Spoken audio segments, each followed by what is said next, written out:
kung saan sa ngayon po ay may mga LPA sa loob at labas ng ating area of responsibility. Ang nandito po sa loob ng ating PAR ay nasa layo po ng 568 km east ng Dinagat Island. At ang kaulapan po nito kasama ng shear line ay nagdudulot na po ng may kalakasan na mga pag-uulan dyan sa may Kabisayaan at ilang bahagi po ng Mindanao. At sa atin naman pong long range forecast, maliban sa sama ng panahon na ating binabantayan ay wala naman pong bagong bagyo na nakikita na tatawid dito po sa ating bansa for the next 5 to 7 days o posibleng hanggang po sa matapos ang buwan na ito ay magiging storm free po muli tayo. At sa lagay po ng ating panahon ngayon, malakas pa rin po ang bugso ng hanging amihan sa malaking bahagi ng ating bansa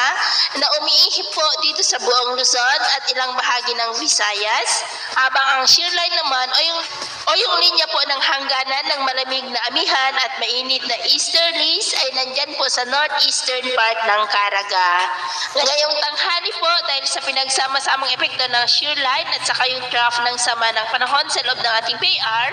ay maulap ang kalangitan na may mga pag-uulan sa malaking bahagi po ng Kabisayaan at posible pang malalakas na ulan ilang bahagi ng Caraga, Northern Mindanao, Davao Oriental, Zamboanga Peninsula at maging po dyan sa may Palawan. At dahil naman sa amihan, ngayong tanghali po ay maulap ang kalangitan na may mga pulupulong pag-ulan sa ilang bahagi ng Cagayan, Apayao, Isabela, Quezon at ilang bahagi pa ng Cordillera, ilang bahagi po ng Bicol Region at dyan po sa may Oriental Mindoro. At sa susunod po ng mga oras ay posible ang mas malalakas na mga pag-uulan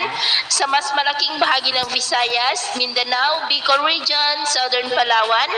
Oriental Mindoro, Quezon, Cagayan Valley at dyan po sa may Cordillera Administrative Region. Kaya mag-ingat po tayo sa mga banta pa rin ng mga pagbaha at pagguho ng lupa.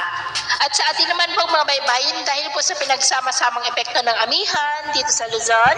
shear line sa may Visayas at saka yung trough ng sama ng panahon ay maalon na po sa halos buong seaboard ng Luzon at dyan po sa eastern seaboard ng Kabisayaan na ang mga alon po ay posibleng aabot hanggang po sa 2 to 4 meters height. Kaya wasan po muna natin ang papalaot, lalo na po dyan sa mga may kulay pula para mas makaiwas sa mga sakunang